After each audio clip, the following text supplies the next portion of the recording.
우리가 신앙생활 잘하든지 조금 덜 하든지 또 예수님을 잘 믿든지 잘 못 믿든지 예수님을 그리스도로 믿는 것은 세상에서 가장 큰 복을 받은 자입니다. 그래서 예수님께서 베드로에게 주는 그리스도시요 살아계신 하나님의 아들이시라고 고백하는 베드로에게 바요나 시몬아 네가 복이 있도다. 이를 내게 알게 하니는 혈육이 아니요 하늘에 계신 내 아버지시니라고 그랬거든요. 그때 베드로가 예수님을 잘 믿은 거 아니야. 그것도 하나님이 성령으로 베드로의 마음속에 예수가 그리스도 되심을 알게 하고 고백하게 했거든요. 그런데도 우리 예수님은 이 베드로에게 바요나 시몬아 네가 복이 있도다 그랬어요. 우리가 지금 예수님을 알고 그리스도로 믿고 있다고 하는 것은 하나님이 우리에게 주신 은혜요, 세상에서 가장 큰 축복입니다. 잘 믿든지 못 믿든지. 우리가 예수님을 알고 그를 그리스도로 믿었다고 하는 것은 지상에서 최고의 축복을 받은 사람들이에요.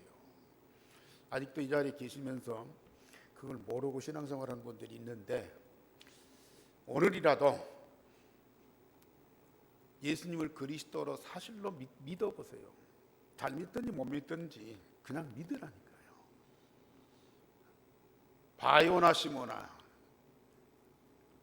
여기 계신 여러분들의 이름을 부르면서 우리 예수님이 네가 복이 있도다 하신다니까요. 그 복이 얼마나 큰 복인지 우리는 점점 알게 될 거예요.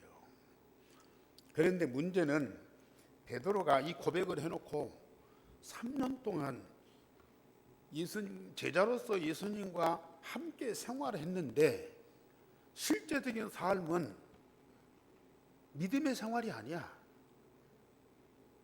완전히 불신자의 삶이라. 요한이나 다른 제자들과 얼마나 많은 갈등을 했어. 서로 분쟁을 했어. 예수님 앉혀놓고 서로 욕하고 서로 막 비판하고 막 그랬다니까요. 그것만도 얼마나 참 황당한 일이에요. 그런데 그리스도이신 예수님을 향해서 나중에는 나는 당신 그리스도를 안 믿는다. 그 그리스도를 부정하고 도망갔다니까요.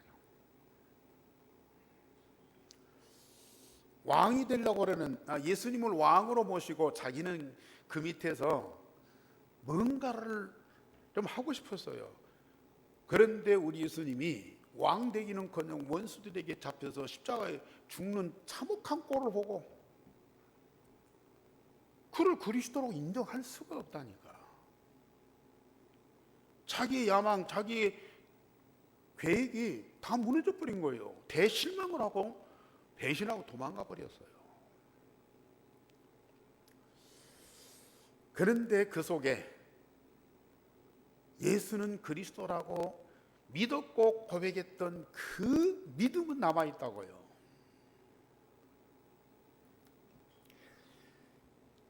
그러다가 마가다락방에서 예수를 그리스도로 믿되 오직 그리스도로 믿고 각인 뿌리 체질된 그때부터 성삼위 하나님과 하늘보다의 축복과 모든 말씀이 성취되는 응답을 누리는 자가 되었어요. 그리고 하늘과 땅의 모든 것을 다 가진 자로, 이것을 우리는 유일성의 응답이라고 그러죠. 이 복음이 각인 뿌리 체질되니까 그때부터 성삼위 하나님이 함께 하신 것이 체험되고 누려지는 거예요. 성삼위 하나님이 함께 하시는 응답을 누리니까 하늘 보좌의 축복이 당연히 따라오는 거라. 그런 응답을 받고 보니까 이 모든 것들이 우연이 된 것이 아니고 구약의 선자를 통해서 말씀하신 그대로 다 성취되는 이게 현실로 보이는 거야.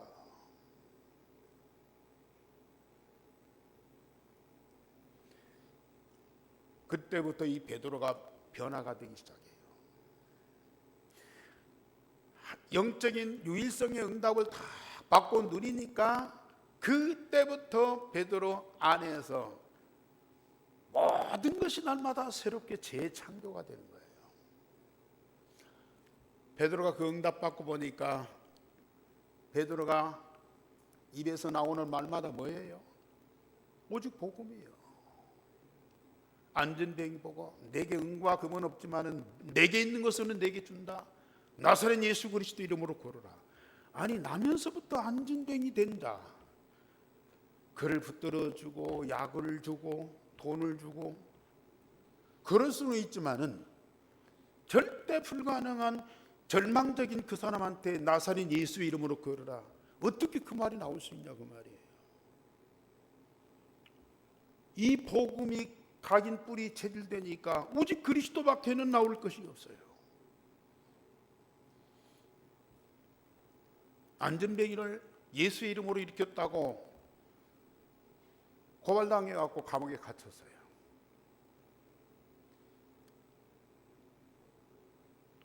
베드로를 붙잡고 네가 누구의 이름으로 이런 일을 행했느냐 따지고 물으니까요. 그 자리에서 아니라고 그래야 될 텐데 천하인간이 구원받을 만한 다른 이름을 우리에게 주신 일이 없다.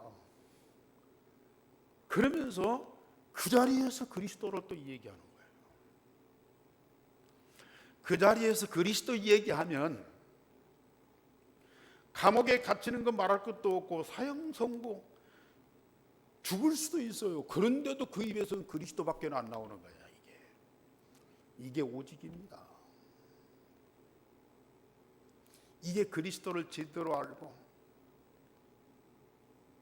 그 마음과 몸과 영혼 속에 각인 뿌리 체질되니까 오직 그리스도밖에는 없어요. 이때 오는 응답이 얼마나 큰 줄 아세요? 성삼위 하나님이 함께하고요. 하늘 보좌의 축복과 그 능력과 영광으로 충만하게 돼요. 그때부터 하나님의 모든 말씀이 내게 주신 언약이고 그 말씀이 반드시 성취되는 응답이다. 이런 믿음과 확신이 딱 오는 거야. 이게 신앙생활이에요. 이 삶이 언약의 여정을 가는 거예요. 이 응답을 받고 가는 데마다 나사렛 예수요. 만나는 사람마다 자기 안에 이루어진 하나님 나라요. 이걸 증거하니까 만나는 사람 가는 곳마다 복음으로 변화될 수밖에 없죠. 날마다 새롭게 재창조될 수밖에 없죠. 이것이 전도운동이고 이게 선교운동입니다. 그것이 마가다락방에서 시작됐잖아요. 우리는 지금 그 운동을 하고 있는 거예요.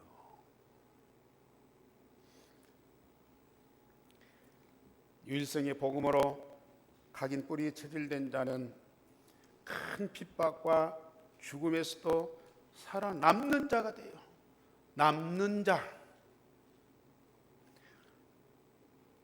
어떤 어려운 환경에서도 여호와께서 함께 하심으로 성공하는 순례자가 됩니다.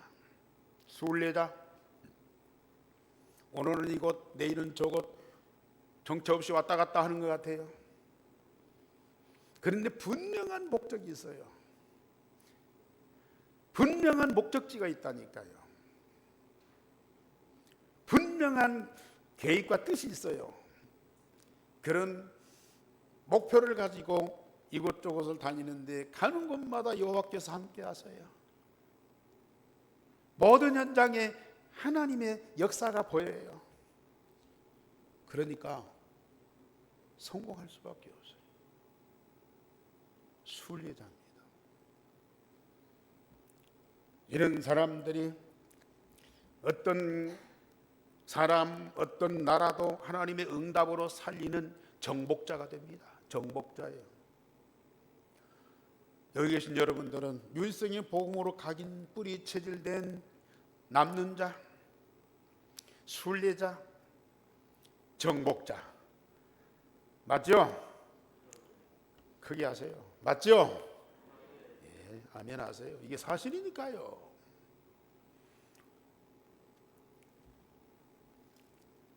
요셉이 축복을 누렸어요. 이 응답을 현장에서 누렸어요. 그랬더니 그를 본 보디발 장군이 이런 고백을 했어요. 오늘 제목 다 같이 보십시다. 시작. 여호와께서 그의 범사에 형통하게 하심을 보았더라. 보디발 장군이 입에서 나오는 고백이라니까요. 여호와께서 요셉이 하는 모든 일에 형통하게 하심을 보았더라. 요셉뿐이겠습니까? 일생의 복음 가진 자에게는 당연한 응답이라. 이 모든 것들을 우리 현장의 삶 속에서 응답을 누리면서 우리와 함께하는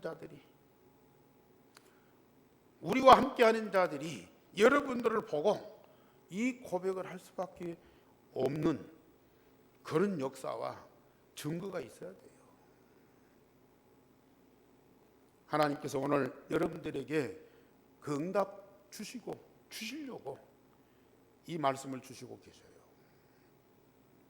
여호와께서 그의 범사에 형통하게 하심을 보았더라. 정말 이런 고백을 하는 사람도 그렇고 그걸 듣는 사람도 그렇고 얼마나 복입니까 이게. 저처럼 언약 붙잡은 요셉은 형들의 미움과 핍박을 받았습니다. 아버지 야곱이 전한 언약을 13자녀 중 요셉만 붙잡고 아버지와 소통을 했습니다. 언약 붙잡은 요셉, 그가 언약 없이 행동하는 형들의 모습을 보니까 안 맞거든요.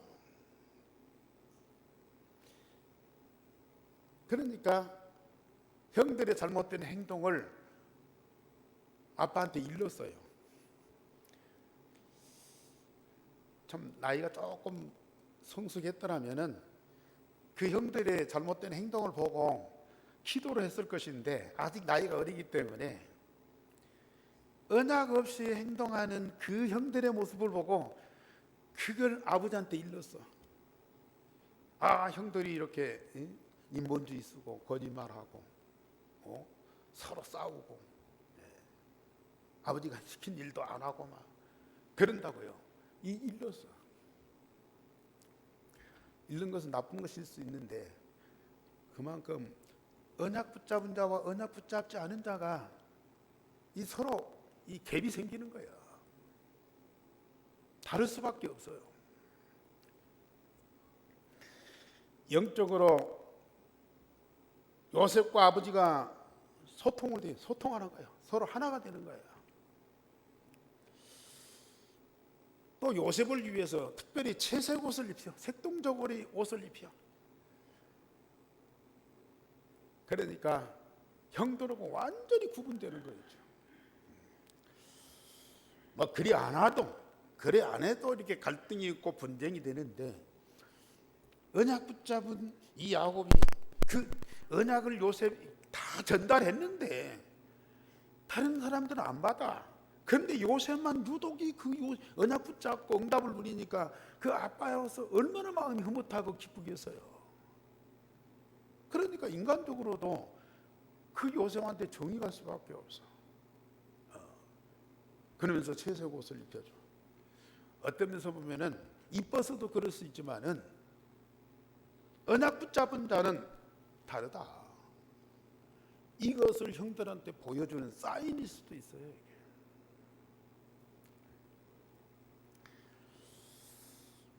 요셉이 하는 모든 말과 행동이 언약 안에서 이루어지므로 아버지 언약 붙잡은 아버지와 영적으로 하나가 되었어요. 그런데 하나님이 요셉에게 꿈을 통해서 비전을 보여주셨습니다.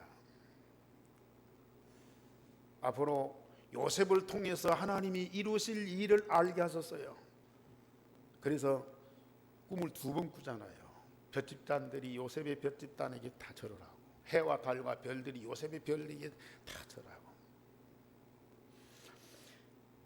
그러니까 형들은 그걸 보고 그 소리를 듣고 안 믿을 뿐만 아니라 비웃을 수밖에 없는 거죠.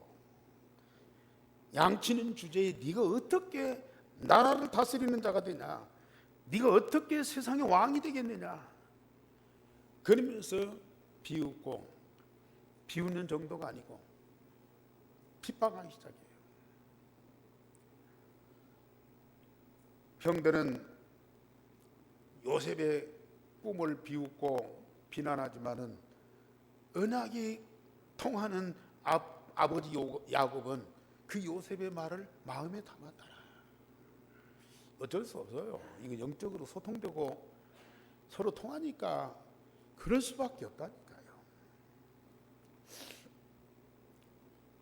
결국은 언약 없는 형들이 언약 가지고 하나님의 응답을 누리는 요셉이 시기 질투가 나서 요셉을 죽이려고 합니다. 그러다가 루벤의 제안으로 죽이지 말고 팔자, 돈도 받고 꼴도 안 보고 돈도 벌자. 그래서 이스마엘 장사꾼들에게 돈을 받고 팔았습니다. 요셉에 대한 불만이 쌓여서 결국은 그를 없애버리려고 모사를 꾸미고 장사꾼들에게 돈을 받고 노예로 팔아버렸습니다. 가족 간의 영적인 갈등은 분명히 옵니다. 핍박도 옵니다.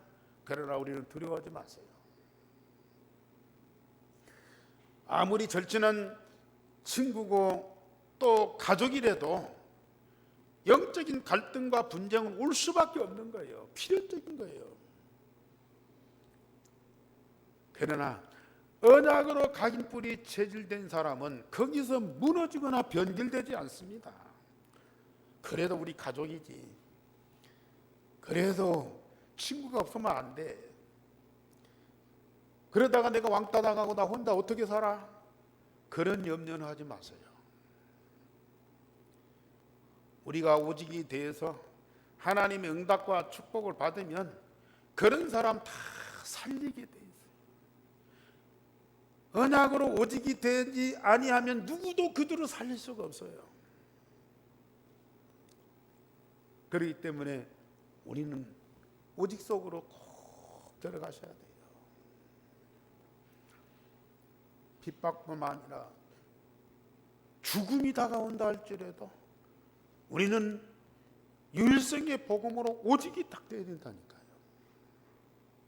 그 방법 외에는 다른 방법이 없어요. 미워서도 아닙니다. 저들이 우리를 괴롭히기 때문에 고통스러워서도 아닙니다. 우리는 남는 자가 되고 순례자가 되고 살리는 자가 되기 위해서 반드시 이 오직 속으로 딱 들어가야 돼요. 두 번째로 요셉이 가장 저주받은 현장에서 여호와께서 함께 하심의 복을 누렸습니다.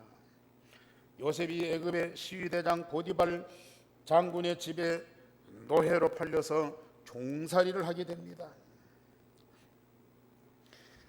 그런데 여호와께서 요셉과 함께 하심으로 그가 형통한지라. 주인이 여호와께서 요셉과 함께 하심과 그의 범사에 형통하게 하심을 보았다 그랬습니다. 이것은 특별한 일이 아니죠. 언약 붙잡은 자들에게는 당연한 것입니다. 언약, 즉 독생자가 있는 곳에 아버지 하나님이 함께 하시고 말씀으로 역사하시니 모든 일이 형통하게 될 수밖에 없어요. 물론 일을 잘하는 것도 있겠죠. 또 주인은 어렵다고 생각하는데 종이 나는 할 수 있습니다, 그렇게 할 수도 있겠죠. 근데 여기서 범사에 형통하게 되었다.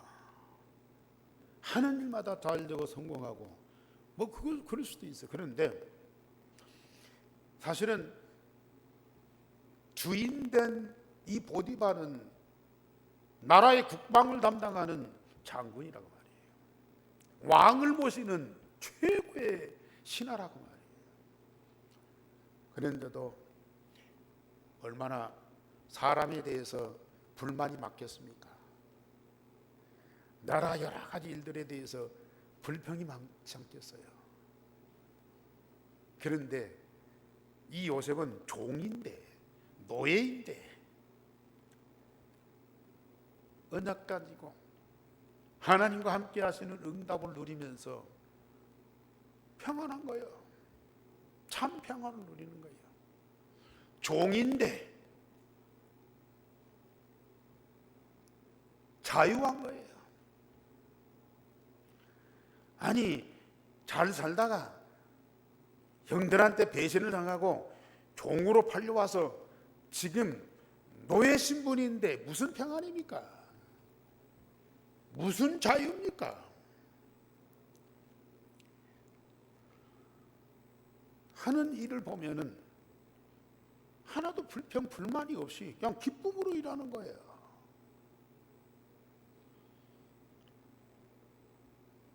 모든 일을 제대로 하는 거예요. 속임도 없어요.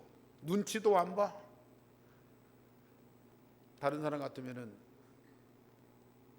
노예로 사는 그 생활이 얼마나 힘듭니까? 얼마나 억울합니까? 또 지배를 받아야 되잖아요. 자기 자유가 없어요. 그러니까 늘 불평 불만이 가득 찰 수밖에 없어요. 어떻게 하면은 일을 적게 하고 또 쉽게 하고 좀 편안할까, 그걸 자꾸 찾을 거 아니겠어요? 더 나가서 어떻게 하면 이 속을에서 도망쳐 나갈까, 늘 그런 꿈을 꿀 거 아니겠어요?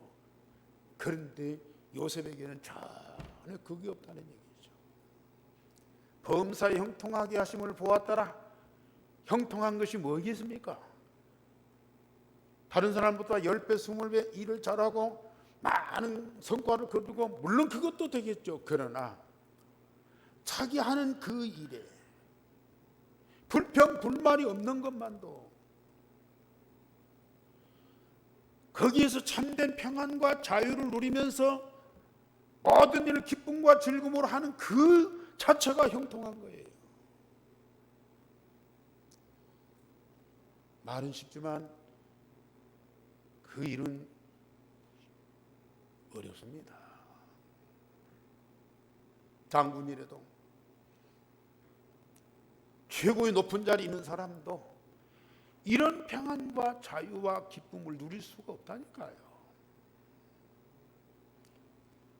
딱 하나, 여호와께서 요셉과 함께 하심으로. 이게요.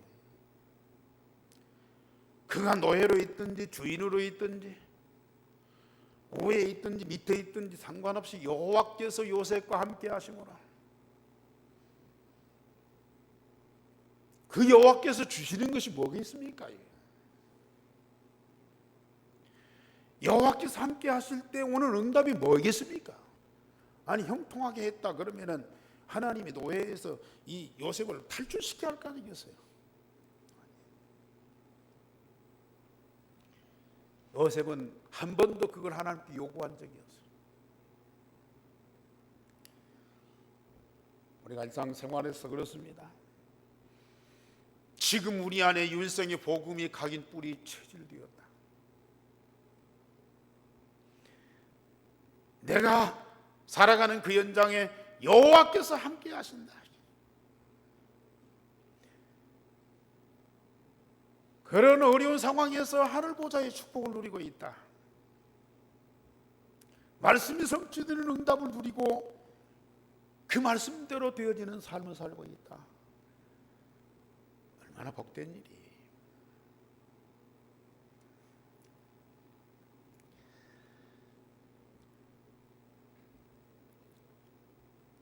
본인뿐만 아니라 함께하는 자들에게 보여지고 영향을 미칠 수밖에 없죠. 자기들과 다른 모습을 불신자가 먼저 보고 인정하고 고백하게 됩니다. 사실은 얼굴 표정만 봐도 달라져. 언약 가진 자와 언약 없는 자는 얼굴 표정만부터 달라지는 거예요.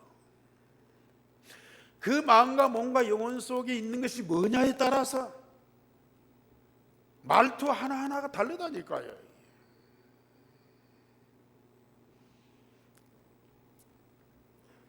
주인이 요셉에게 은혜를 베풀어서 가정 총무를 삼고 자기의 소유를 요셉에게 유탁하니 여호와께서 요셉을 위하여 보디발의 집과 모든 소유에 복을 내리셨다 그랬어요.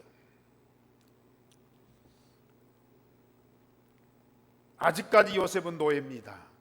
그런데 가정 총무가 돼서 그 집의 모든 재산을 관리하게 돼 있어요. 먹는 식료품 이외에는 요셉이 정권을 가지고 관리하게 돼 있어요. 주인이죠. 주인이야. 보디발도 요셉이 시키는 대로 할 수밖에 없어요. 왜? 정권을 가지고 관리하니까요. 주인은 몰라. 뭐가 어떻게 되는지 몰라. 그 집의 주인이 누구예요? 요셉이에요. 우리는 이런 응답을 받고 사실적인 삶을 살고 있어요. 나라의 대통령도 있고 이 사회의 지도자도 있고 가정의 어른들도 있어요. 그러나 진짜 일생의 복음 각인 뿌리 체질되리 14시 응답을 누리세요. 여호와께서 성삼위 하나님 함께 하시는 그 축복 속에 하늘보좌의 축복을 누리고 있으면서 말씀대로 마음과 생각이 치유되고 서밋이 돼서 실제적인 삶을 살아보시라니까요. 신분은 노예일지라도요, 직분은 아무것도 가진 것이 없어도 실제적인 삶의 리더는 누구냐? 그 현장에 꼭 필요하고 가장 중요한 사람이 누구냐? 바로 여러분들이라.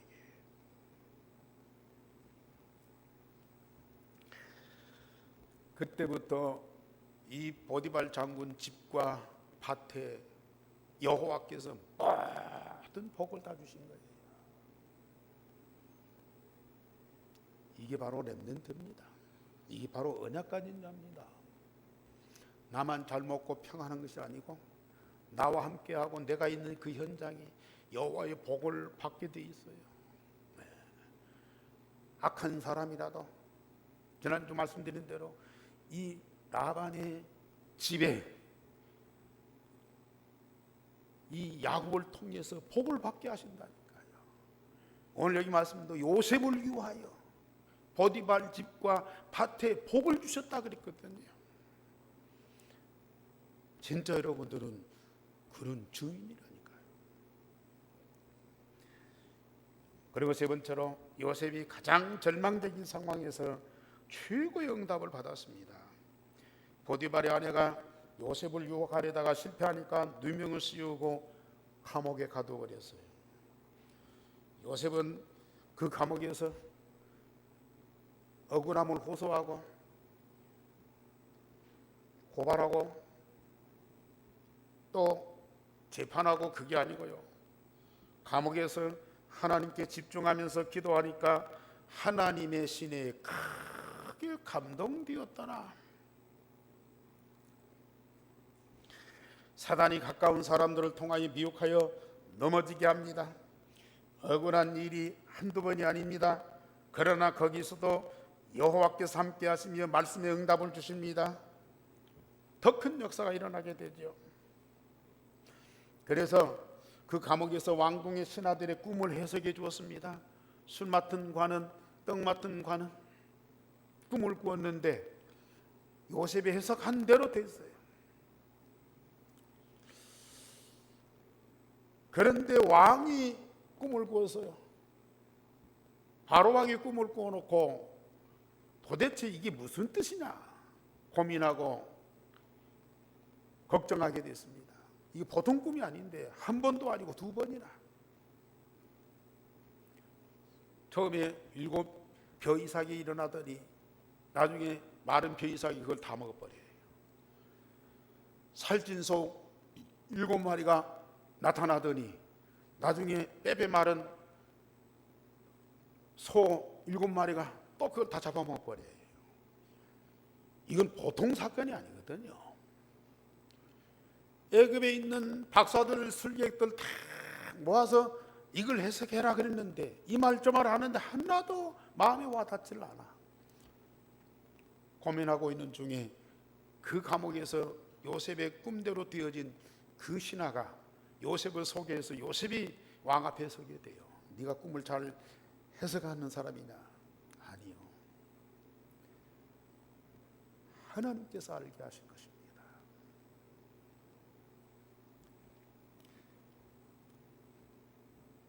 그래 그 꿈을 얘기했더니 요셉이 7년 풍년 7년 흉년입니다. 합당한 사람을 세워서 나라를 잘 관리하게 하시는 것이 좋을 줄 압니다. 그때 왕이 두말할 것도 없지. 네가 이 나라의 총리가 되라. 내가 아무리 둘러봐도 이 애굽에는 너같이 하나님의 신에 감동된 자가 없다.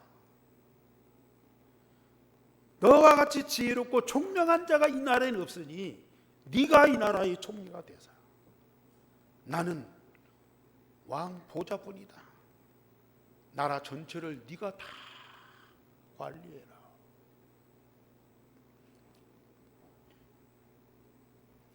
이게 정복자입니다. 핍박과 죽음에서 살아나요. 남는 자입니다. 보디발 장군 집에 노예로 가고 감옥에 갇히고 가는 데마다 여호와께서 함께 하시고 집중하니까 하나님의 신에 감동되고 그게 순례자야. 이제 왕궁에 들어갑니다.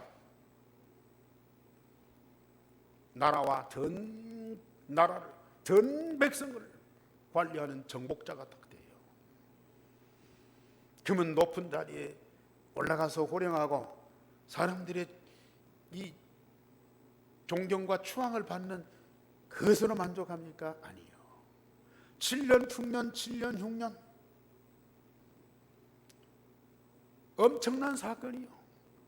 일반 사람 같으면 7년 풍년에 야 우리가 이렇게 복을 받았고 이렇게 부강가 돼 있으니까 우리 먹고 마셔 즐기자 할 거예요. 그런데 네 번째로 요셉이 애굽의 왕궁에서 재앙을 막고 나라와 가족을 살렸습니다.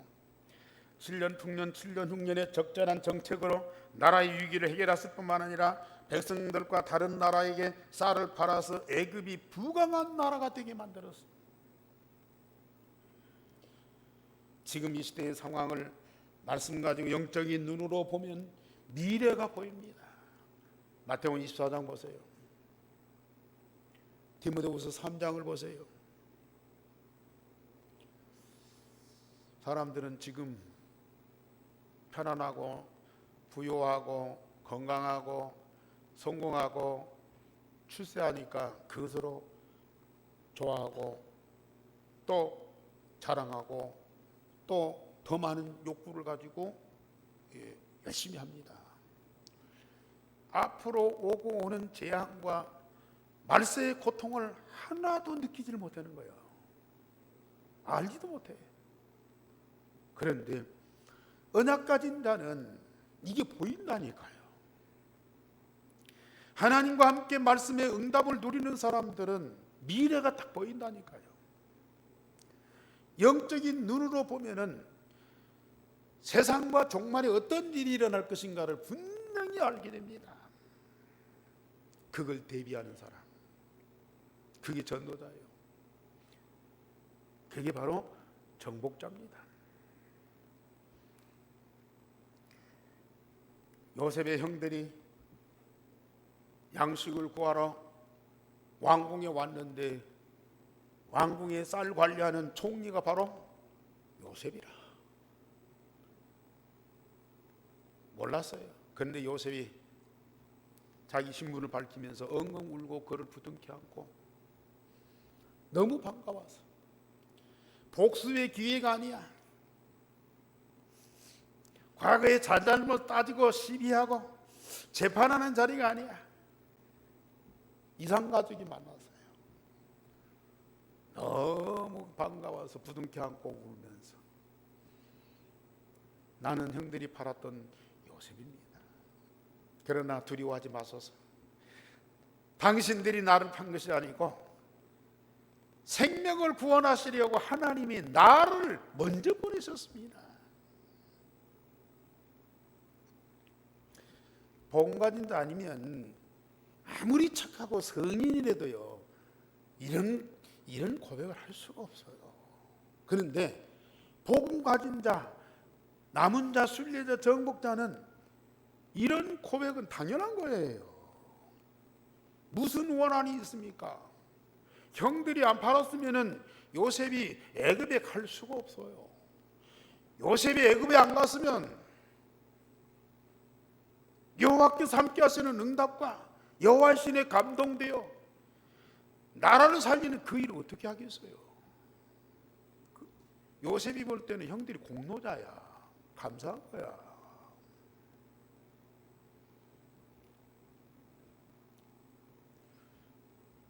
당신과 당신들의 자손들을 내가 다 책임지겠습니다. 그리고 애굽 땅에 이주시켜서 애굽에서 가장 살기 좋은 땅에서 살도록 만들어 주었어요. 이게 복음의 능력입니다. 이게 살리는 자입니다.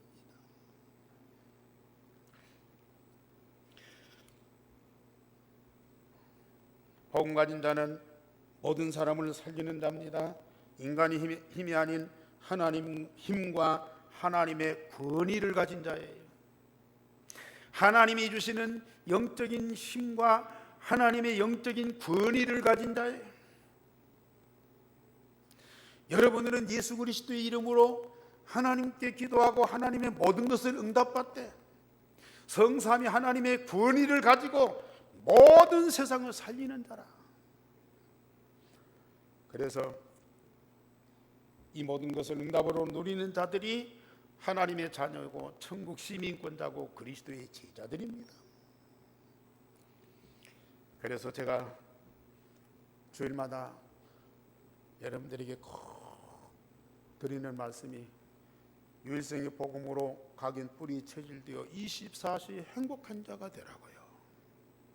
저는 이 말밖에 할 것이 없어요. 우리 성도들이 중직자 렘넌트까지 유일성의 복음이 각인 뿌리 체질돼서 딱 원리스 됐다, 하나가 됐다. 전 성도들이 그리스도의 한 몸을 이루는 천국의 공동체가 되었다. 전주의 사단과 흑암은 그냥 무너지게 돼 있어. 우리가 갈 것도 없어. 스스로 무너지게 돼 있어. 그날이 반드시 올 겁니다. 지금은 아니라고 할 수도 있고요. 예수는 그리스도라고 고백하는데 아직도 각인 뿌리 체질이 안 된 분들도 있어요. 때로는 불신자처럼 생활하는 분들도 없지 않아 있어요. 그러나 언젠가는 베드로처럼 마가다라 빵이었어요. 오로지 기도에 힘써더라. 더불어 마음을 같이하여 오로지 기도에 힘써더라. 이런 때가 반드시 온다니까요. 그러면 유일성의 복음으로 각인 뿌리 체질될 수밖에 없어요. 그런 오직이 되면 유일성이 응답받고 재창조의 역사가 계속 일어나. 나만 재창조됩니까? 나와 함께하는 사람들이 내가 있는 곳에, 내가 가는 곳마다 이런 재창조 역사 일어난다니까요. 행복한 자들. 요셉이 자기 집에서도 형들의 미움과 핍박 속에도 행복하고 노예 생활 속에서 그는 참으로 행복한 자였어요. 오직 복음 때문에 억울하게 누명 쓰고 감옥에 들어가서 그러한 고통을 받는데도 그는 참 행복한 자였다. 그는 왕궁에서 총리가 되면 그거 필요 없습니까? 아니요. 오히려 그것이 더 풍성하게 돼요. 세상 역사 요셉과 같은 정치인이 어디가 있냐고요. 저는 오늘도 기도했어요. 우리나라에 요셉 같은 그런 정치인이 일어나게 달라. 이런 요셉 같은 사람이 한 사람만 일어나도 우리는 세계를 살릴 수 있다고요. 분명히 일어날 겁니다. 그래서 율성의 복음으로 가는 곳마다 승리하고 복을 받게 되고 살리는 자가 됩니다. 따라서 위기와 재앙을 해결하는 답을 가지고 강대국과 특별히 유대인을 살리는, 오늘 이 시대 애굽이 누구냐? 오늘 이 시대 애굽이 어떤 나라냐? 바로 유대인들이거든요. 이 시대의 강대국 유대인을 살리는 요셉 같은 남은 자, 순례자, 정복자 꼭 일어날 줄 믿습니다. 여러분들 함께 믿고 기도하시면서 이 응답을 누리시길 바랍니다. 우리 하나님, 예배 받으시고 말씀 주시니 감사를 드립니다. 말씀하신 그대로 되리라고 우리 하나님을 믿습니다. 하나님이 그 말씀을 성취하시는 응답을 기도로 반드시 누리는 자들이 되어지게 하여 주옵소서. 이 시대에 남은 자, 순례자, 정복자인 요셉 같은 그런 렘넌트가 일어나게 하옵시며 전도자가 세워지게 하여 주옵소서. 저 왕 앞에 서고 강대국 앞에 서서 재앙 맞는 왕과 국가를, 백성을 살리는 답을 가진 자가 되게 하시옵시며 저 유대인을 살리는 렘넌트가 반드시 일어나는 응답을 허락하여 주옵소서. 우리 한교회 전 성도가 유일성의 복음으로 원리스되고 완전한 하나 그리스도의 참된 몸을 이루게 하여 주옵소서. 주 예수 그리스도 이름으로 기도하옵나이다. 아멘.